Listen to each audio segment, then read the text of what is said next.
नमस्कार दोस्तों उत्तराखंड के रुद्रप्रयाग जिले में कई गांवों में गैर हिंदुओं और रोहिंग्याओं के प्रवेश पर रोक लगाने के साइन बोर्ड लगाए गए थे। जिले के न्यालसिंह, रविग्राम और सेसी सहित कई ग्राम सभाओं में गैर हिंदुओं और रोहिंग्याओं के प्रवेश पर रोक लगाने वाले साइन बोर्ड वायरल होते ही प्रशासन ने अब उन्हें हटा दिया है।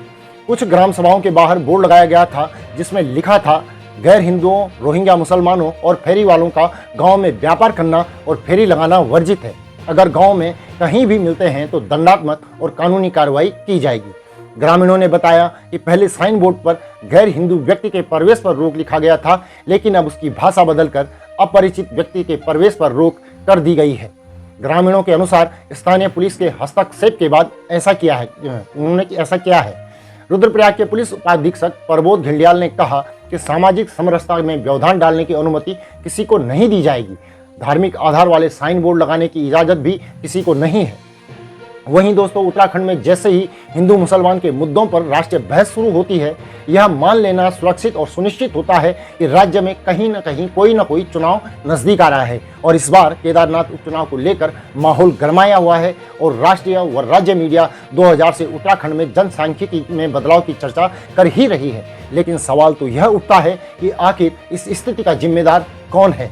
निश्चित रूप से वो नागरिक नहीं है जिन्होंने गांव में चेतावनी वाले बोर्ड लगाए हैं। इसके लिए तो वर्तमान बीजेपी सरकार और पूर्व की कांग्रेस सरकारें दोनों ही जिम्मेदार हैं। यह स्पष्ट है कि ये मुद्दे केवल चुनाव के दौरान उछाले जाते हैं और चुनाव बीतने के बाद कोई ठोस कार्यवाही इन पर नहीं होती, ना ही जनहित में कोई वास्तविक कार्य सरकार करती है या अब तक कोई कार्य इन्होंने किए हैं। उत्तराखंड के रुद्रप्रयाग जिले में हाल ही में लगाए गए चेतावनी बोर्ड भले ही गलत हों, लेकिन इससे भी अधिक चिंता की बात तो यह है कि हम यह समझने में असफल रहे हैं कि आखिर क्यों लोगों ने यह कदम उठाया। सवाल यह नहीं है कि बोर्ड लगाना सही था या गलत, बल्कि असली सवाल तो यह है कि ऐसी नौबत आई ही क्यों, कि लोगों को लगा कि यह उनकी एकमात्र विकल्प है, उनका एकमात्र विकल्प यही बचा है। जब राज्य सरकार नागरिकों के अधिकारों की रक्षा करने में विफल रहती है तो लोग असुरक्षित महसूस करने लगते हैं और फिर उन्हें अपने स्तर पर कोई कदम उठाने पड़ते हैं। जब लोग देखते हैं कि उनके अधिकारों का संरक्षण नहीं हो रहा, कानून का पालन नहीं हो रहा, तो वह स्वयं न्याय करने की कोशिश करने लगते हैं। इस स्थिति के लिए सरकार की निष्क्रियता भी उतनी ही जिम्मेदार है जितनी कि वो बोर्ड हैं। यह सरकार का कर्तव्य है कि वह समाज में शांति और सौहार्द बनाए रखे और कानून का पालन सुनिश्चित करे। लेकिन जब सरकारें अपनी जिम्मेदारियों से मुंह मोड़ लेती हैं तो नागरिकों को लगता है कि उन्हें अपनी सुरक्षा और अपने अधिकारों के लिए खुद ही कदम उठाने होंगे।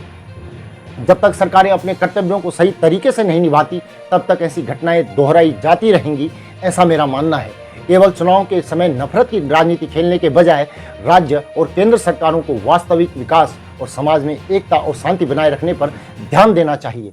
तो दोस्तों, यह वीडियो कैसा लगा कमेंट करके जरूर बताएं। साथ ही चैनल को सब्सक्राइब जरूर कर लें और वीडियो को लाइक और शेयर करना न भूलें। धन्यवाद।